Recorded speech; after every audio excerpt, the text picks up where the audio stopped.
Today we're going to talk about evil animal treatment. And evil animal treatment is what the prevailing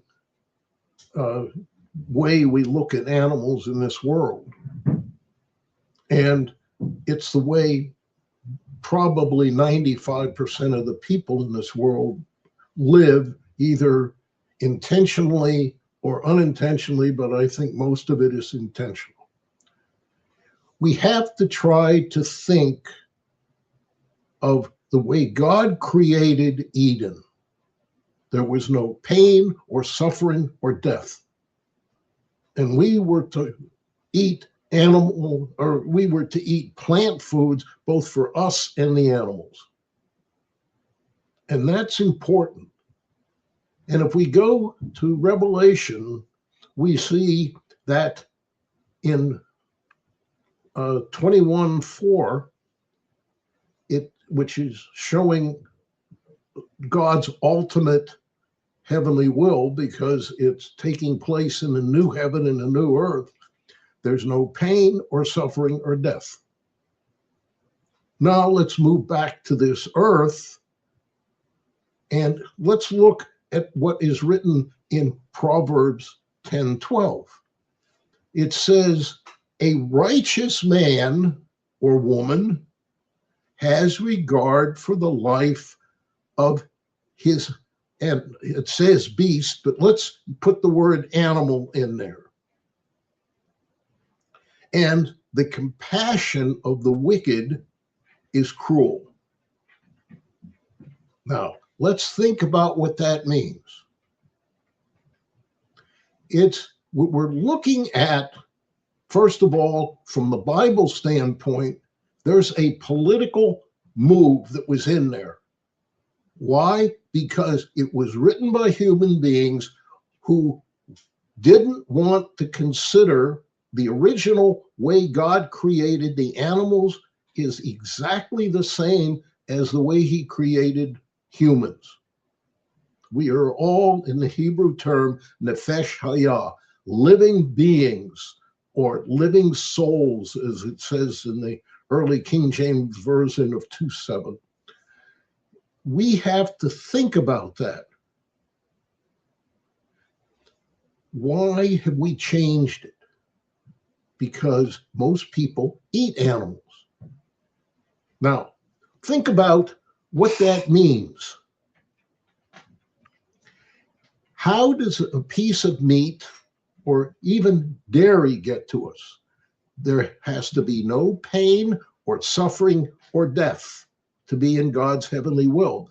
And animals on farms are treated with some pain, some cruelty, and a lot more. And they all end up getting killed.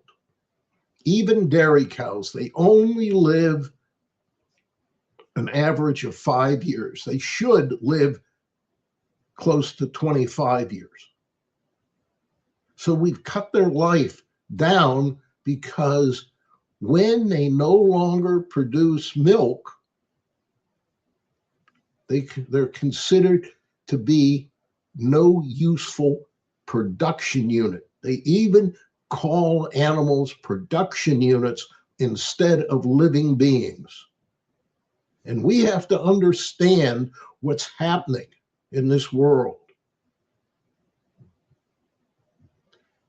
So if that's the case, we have to look around at what is going on. And all of the cruelty, all of the warring madness that we have is causing that same pain, suffering, and death to other humans.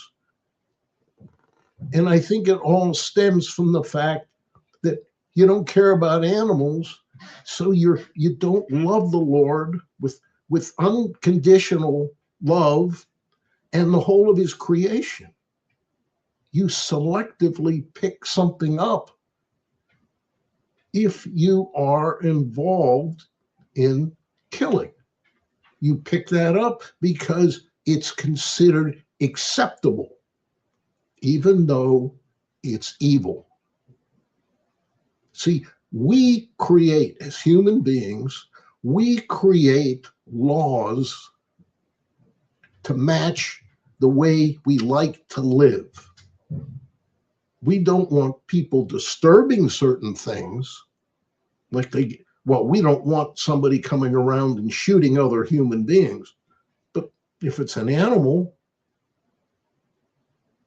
we don't call it killing or murder. We call it a sport. You can go out and shoot an animal